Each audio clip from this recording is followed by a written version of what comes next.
the segment that we do nowadays called Ask a Mom, where I take internet famous moms, and you are internet famous, Eileen, and I ask them things, and you guys can ask them anything. So just leave questions in the comments, and you can ask Eileen anything. She might not answer everything, but anything whatsoever. Hi, Eileen. How are you? I'm good. Thanks for having me here today. Hello, Mom Cavers. How are you? Hope everyone's having a good day. I hope so. Yeah, I'm so glad to have you here. For those of you that don't know, Eileen is the mom behind Autism with a Side of Fries, which is a blog, a Facebook page. It's all the things. And she writes things that are funny, touching, relatable, and also informative. I try. Yeah. And I know that because this month is Autism Awareness Month, and of course we're going to talk about that. I have a little thing. Oh, look, I had a little symbol. Since it's Autism Awareness Month, and we can definitely talk about that, and we should, and we're going to, I have questions for you about being a mom of a kid with autism and about autism. But I just want to say that you're so much more than a mom of a kid with autism. And I don't know, I'm kind of putting myself in your shoes, so tell me if I'm wrong, but I bet like every time you have an interview or something, that's all they want to talk about. And you're so much more. So like, I know if your parenting stuff that you write is funny, and it applies to parenting in general as well. And I just want people to know that they can ask you about anything. Again, you don't have to answer it, but yeah. So Xiomara says, I love Eileen. I followed her here. Oh, yeah, I know her. Hi. How are you, Xiomara? Follow you. People are following you around. And I'm attempting to be live on Instagram at the same time. Instagram people, you're seeing the funny setup. Okay. So, Eileen, we did a live once before, I'm sure. A long time ago, yes. I had to look up the date today. Do you remember the year? I was trying to think of it the other day because I was remembering that too. Was it like 2014? Close. 2015. Oh my goodness. In it, I was pregnant with my second child, who's now almost 6. And we did a live, which was then on YouTube. I think there wasn't even Facebook Live back then. No, I didn't think that was an option then. Yeah. Wow. That's way back when. Yes. And I had found you back then at first through a blog post that you wrote about that was meant for parents whose children had just been diagnosed with autism. And the blog was called How Not to Lose Your Shit. Yeah. And yeah, you gave 6 really great examples, and we talked about that. So anybody who wants to see that, I can put a link to it later, but look, I found the thumbnail. It was fun, and we had a lot of fun talking. And I don't know. So, but this time I think it'll be cool to have people in the comments over here ask anything that they want. But I have some like really general questions. I wonder if you wouldn't mind asking, because you're like my expert when it comes. Sure. And whenever I have a question about autism, I look to your page first because you're up on everything. So the most basic question of all for people who are watching, and I know this isn't an easy question. What is autism? How would you define it? Oh, okay. Well, first I'm going to say it. I know the autism that I'm an expert in is my son's autism. Individually, of course. But autism, it's most important to remember, it is a spectrum disorder, meaning you will have no 2 people with autism are the same. They will need different supports. They will have different strengths. But if you're looking for more in general terms, it's a neurological condition.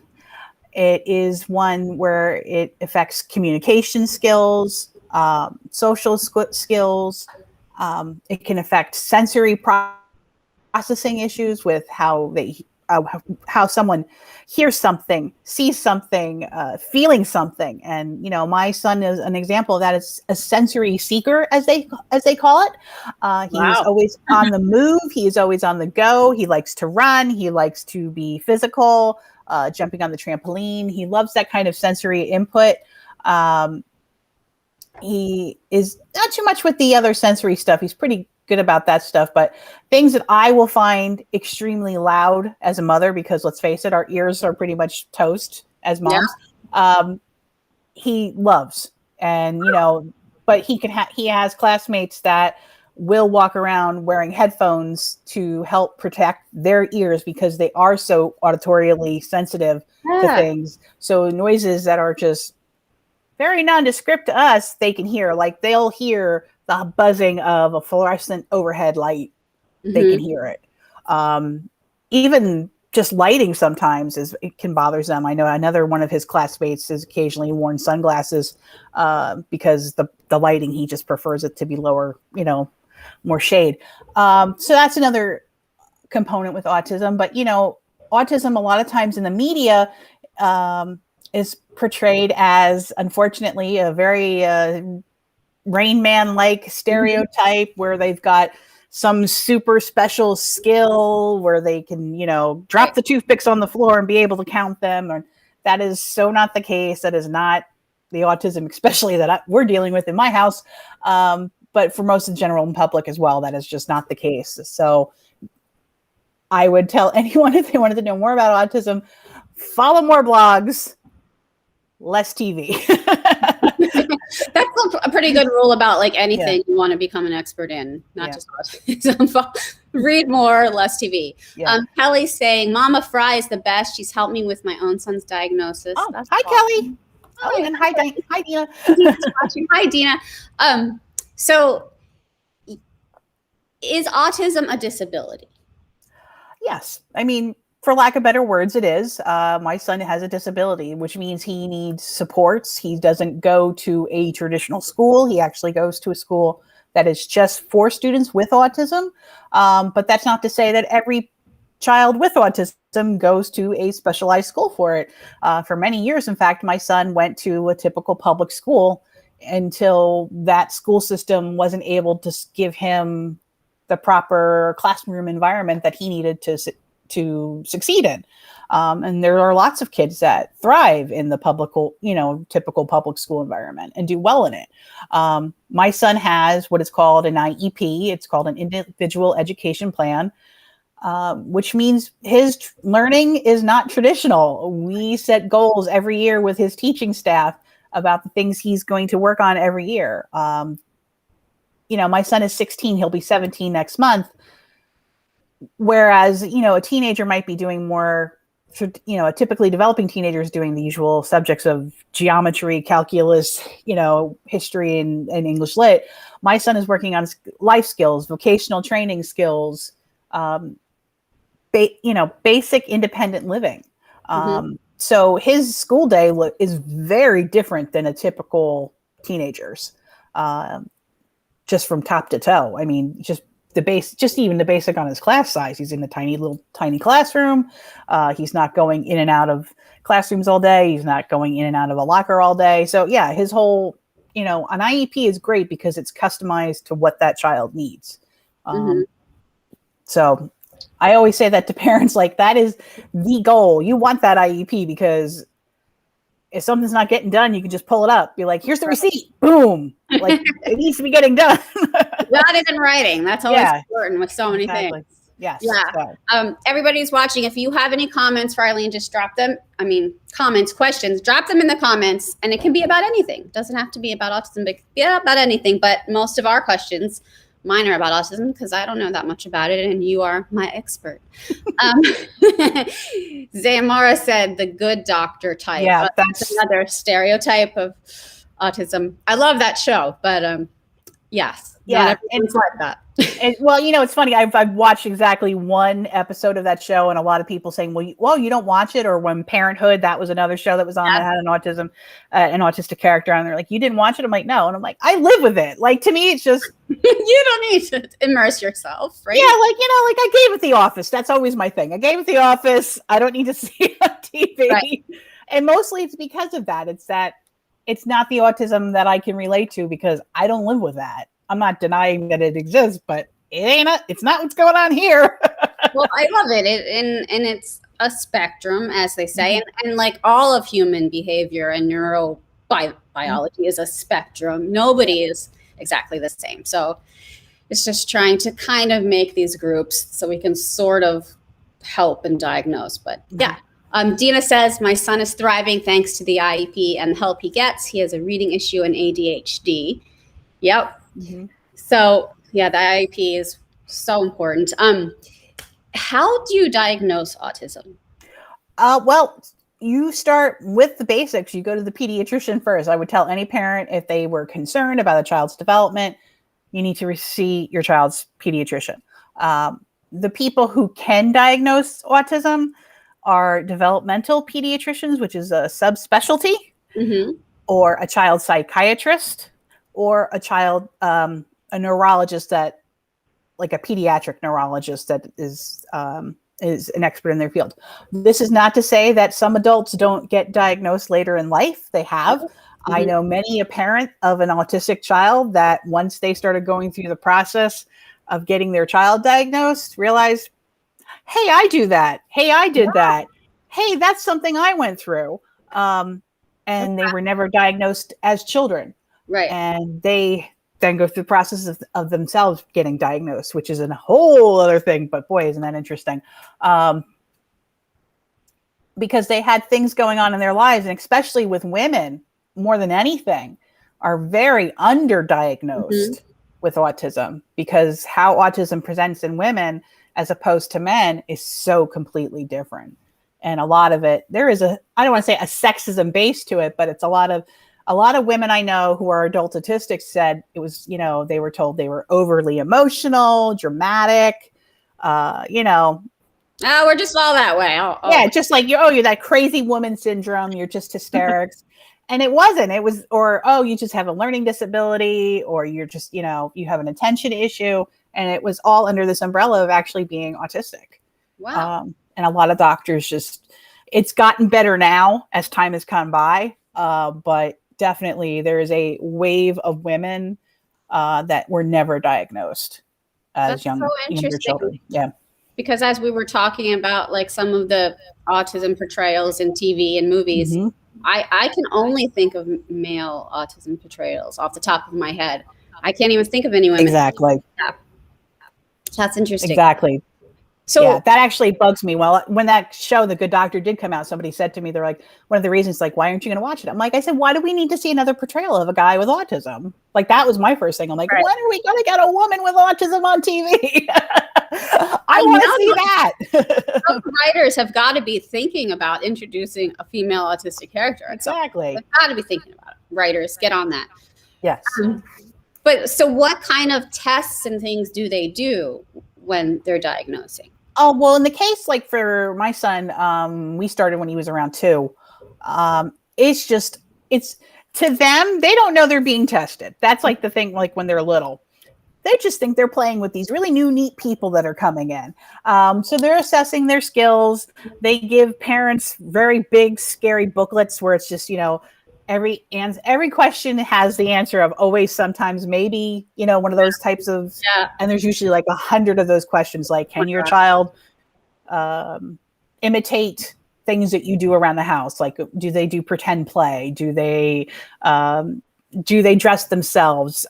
Do they respond to their name? Do they engage in social activities with other children of their age? Do they do parallel play with kids of their age? Things like that. So yeah, you get this big fat scary booklet as a parent where you have to answer about a zillion questions in it. And then they're observing them as well. It's usually a team of people that do it. And that's kind of how the ball starts rolling with it. And you go from there. The key is, I tell any parent, especially when their kid is under 3, early intervention is so critical for helping the child to overcome the basic challenges. I mean, if you thought a 2-year-old had a hard time expressing their big feelings, well, imagine you're a 2-year-old who literally cannot speak. Like, how much even more frustrated they must feel, or more scared or overwhelmed they must feel. Right. So it's so important to get them started with occupational therapy, physical therapy if they need it, speech therapy. It really makes a huge amount of difference. Okay. And then you mentioned parents sometimes seeing these things in themselves and realizing they also have autism. So that made me wonder, does autism run in families? Um, well, Yeah. not being any sort of medical expert, I can't really answer that as I a know. yes or no. I'm asking you everything. You're my expert. But my opinion, I would Yes. say there's there has to be. I often say there's not so much. Someone might be autistic, but they might be, as I call it, quirky adjacent. Uh-huh. You might, and again, that's where that autism spectrum comes in. You might have one member of your family who could be non-speaking, nonverbal autistic, and you might have someone who's maybe they're an engineer working for a fancy chemical company and they're hyper focused on their job and very routine oriented, very schedule oriented. And, they could be somebody on the, different tier of autism, Right. that can live independently, that has, maybe relationships with a romantic partner or children of their own and, that kind of a thing too. So, but yeah, I my own 2 cents, I definitely think there's a genetic component to it. Yeah. Yes.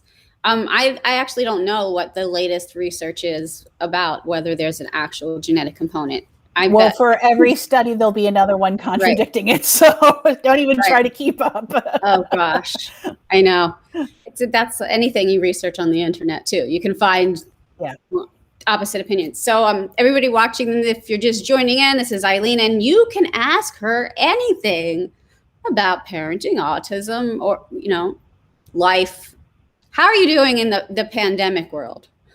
Oh, life just made me think. Well, this past year has been interesting. Kiddo did actually finally go back to school in person in September. Knock wood, that stays that way. Yes. We went through it. I mean, there's no other way to describe it for someone who thrived on routine, thrived on structure, and then all of a sudden one day, March 13th, he came home. Guess what? You're never going back to school, or so it seemed, because we had no end date, and everything became over what we're doing now. Teachers, therapists. I had to, as I said, the scariest thing about the whole pandemic was I not only had to become my kid's teacher, I had to become my kid's speech therapist, his occupational therapist, his physical therapist. Oh, that's huge. And you're talking through the computer with them and you're making do with what you have. Like, the physical therapist, like, okay, do you have a beach towel? We're going to wrap it up and we'll put it under their legs. They're having to come up with in their homes what you can do with what you got. In your own house. You're MacGyvering a therapy center out of your own home. So I give his teachers and his therapists a lot of props, because whoever could have trained for that when they were in school, I'm sure. Yeah. And that was really hard. And my kid's an only kid. So school for him is his social life. If he wants to see a peer, he's seeing them more at school than he is around my neighborhood. So that sucked. Plus, with the pandemic, it's not like you're going out. No. So that sucked. And that was the hardest part being is last year he had just started going off campus with a job coach, and he was working in various retail spaces. And the job coach is like a work teacher, for lack of a better description. It's someone that's showing him the skills of how to work. I love that. That's great. And he was loving it. He was working he worked at a local university's cafeteria. He did work at Bed Bath & Beyond, stocking shelves. He worked at a movie theater, which he loved. And then all of a sudden, that's gone, because no school, no work. And even though he's back, they're still not going off campus because of COVID. Right. So that's been a really frustrating thing right now, because this was supposed to be this critical time where we're supposed to be focusing on job skills, and we can't. So I mean, that's been well, it's a good way to describe it. That just reminds me of another thing I wanted to ask you about is your child is now almost an adult. a teenager. And first of all, what are the specific challenges for the teen years that you've seen? Because teenagers are really challenging. That is the hardest thing I say is I often have to ask myself, is this autism or is this puberty? Yeah. Because they are very similar looking. Yes. When he gets an idea in his head, there is no changing his mind. And I think any child of any neurology, when they hit those teen years, that's the same across the board. Right. The door, he comes home from school and there's days where he goes directly to his bedroom, slams the door, and the music goes blaring. And the first few times that happened, I was like, oh my gosh, what do I do? What's going on? But then I realized I did that. Teenager. As a 16-year-old. This is totally typical. I should be happy he's doing this. Yeah. And he's found what works for him, which is give me 20 minutes. I need to decompress by myself in my room. And then he comes out and he's happy as a lamb. And, those are the things where I just sit there and I go, okay, is it autism or is he just being 16? And it's hard to tell.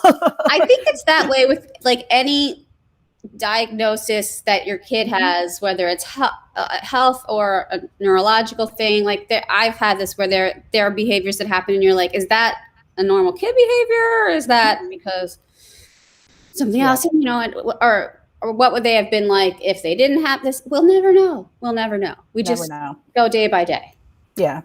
So, but there's also other challenges too. He's 16, he has to shave. So there was that day I had to tackle that. And I looked at my husband. I'm like, all right, how do you do this? And he's looking at me, he's like, you don't know how? I'm like, when have I shaved a face? And well, how would I know how to do this? Oh. So we had to learn how to do that. And now I know how to do that. Wow. See, but those are things you have to deal in teaching him, not so much teaching him hygiene, but explaining to him, a pimple's not the end of the world.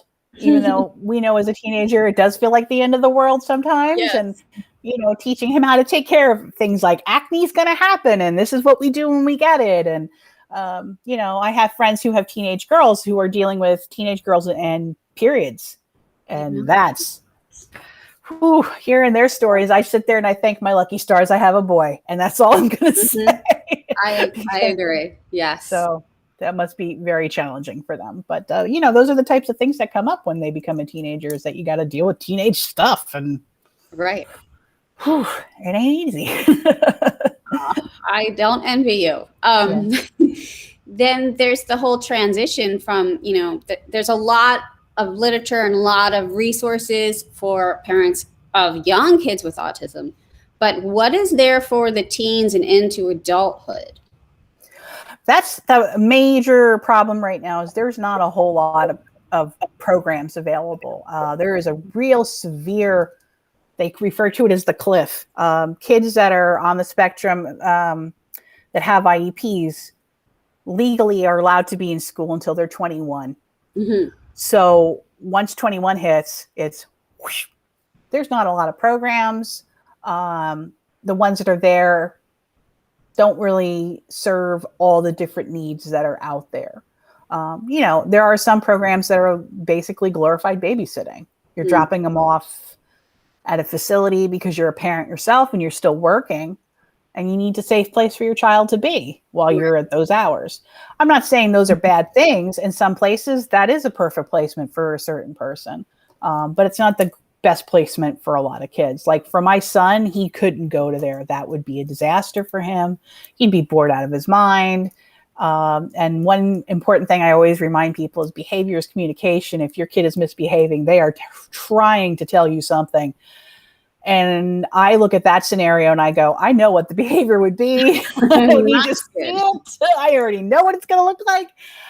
So it's actually something I've been working on now. I've been recently became involved with an organization in my area that's currently building a program for adults who are autistic and 21 and need, as we call it, a continuing education experience. Mm-hmm. Where it'll be a program where they can go get job training, speech therapy if they still need it, physical and occupational therapy if they still need it, social skills classes. We physically have the building, and we are now outfitting it. Wow. Where it's going to have a faux apartment where they can do things like learning how to cook and hosting people and cleaning up after yourselves and making a bed and doing the laundry and things like Can that. I send my 10-year-old there? I've had a few people say that to me, like, my kid doesn't do that. I'm like, well, get him in there. But it's going to have like a business in it as well, so it can employ the adults that go there, so they have a job. So that's what I'm working on. I'm working with a charity. I'm on the board of a charity foundation called the Monmouth Ocean Foundation for Children, and they are currently fundraising so we can build what we are going to call the Achieve Academy for adults with autism.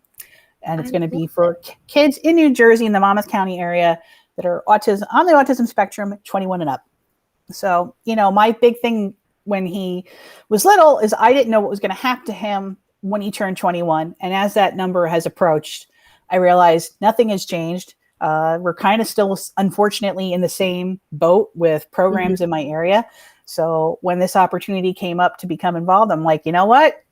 I'm not going to just sit around hoping that somebody else is going to make a program. I'm going to get involved and try to make one. Like I say, I'm selfishly motivated. I want this thing built before he turns 21. Yes. It's the best motivation on earth. Hey, like any mom, if you can't find something, you just end up doing it yourself. Yeah. I know a lot of parents have wound up doing that. So yes. Dina says there's a coffee shop by her that does something like this. And Xiomara commented that her son is 22 and he is stuck at home long before the pandemic. Yeah, that is just the case for so many. And the autism unemployment rate is like between 85 and 90%. Wow. Which is just, it's horrible. My kid loves to be a helper. Always joke, mommy's little helper. Well, he's still mommy's little helper. He loves to help, and he wants to know what he's doing is meaningful. That's the most important thing. He doesn't want BS work, just bullshit work where he knows it's just being made for the sake of keeping his fingers busy. He wants to know what he's doing is helping. So that's why we need to have programs that give them a purpose for going somewhere every day. I think the pandemic is a wonderful opportunity to show everybody, like, look what it's done to us mentally, just being stuck home all day. Well, we at least think in the sense of, okay, we're getting towards vaccines now, and we're kind of seeing sort of an end in sight in this. Well, think about that in their respect. There is no end in sight. It's 22, and now what? Yeah. So thank God people are working on programs like that. Oh, we have a question from Donna. Her grandson is 6, level 4, nonverbal. Any tips for potty training? Oh, patience, and whiskey for yourself. My son took a long time to potty train. It's one thing I have to remind parents, and it was the hardest thing for me to accept, was that you may see your child is sick and go, oh, a 6-year-old should be potty trained by now. But mentally, they might not be there yet. Cognitively, they might not understand what they need to do, what they need to recognize in their own body of, oh, I've got to go. I got to get to the bathroom. They may not have that response yet. It hasn't developed. But what you can do, and this, of course, works when your child is going to an in-person school. Hopefully that's the case in this person's situation, is you can get that written in the IEP. Oh, yeah. Oh, yes, you can. And the good thing about that is if they're doing the same thing at the school that you're doing, then there's consistency across the board. And that helps that child progress, and you can get to that goal faster. So I tell every parent that if that's something they want to work on in an IEP, absolutely ask for it to be put in. That's great advice. And I don't, any teacher that hems and haws, I always say, you got two choices. You can help with the potty training, or you can be the teacher that goes and has to change this kid and their wet pants maybe 2 or 3 times a day. So it's up to you. Let's be smart about this. You can make it a teachable moment, or you can be cleaning up pee-pee pants. Your choice. That's the way I say it. But like, every teacher I know that has even written in, and when I've said it before on my page, it said that, like, yes, we will totally work with you on that. Like, you just got to ask. And that's the thing with IEPs. They're really personalized. You can do things like that. Ask about that, or like toothbrushing. That's another big thing with sensory challenges. A lot of kids with autism have a very hard time with using toothbrushes. You can work on that at school. Ask your teachers. So what this is for. Yeah.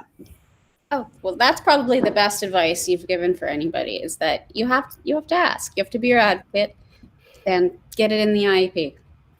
Absolutely. It's funny. Sometimes when people will say to me, "Oh, you're an advocate," and I'm like, "No, any parent is an advocate. True. Any parent is an advocate. You don't have a choice. You can't be meek. You can't be shy.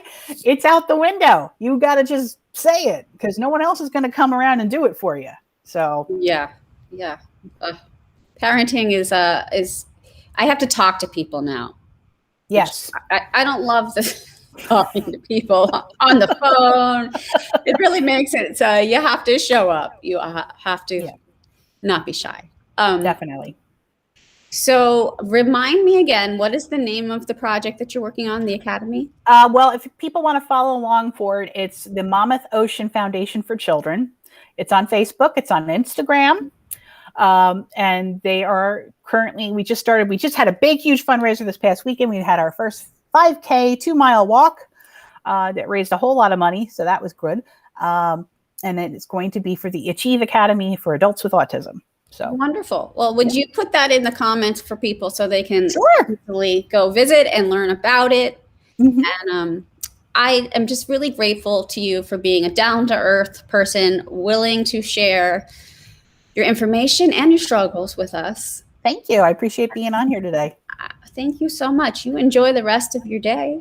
You too. Thanks, everybody. Bye, everybody. Thanks, world. Where did my cursor go? Uh-oh. Hi. Thanks. I think it's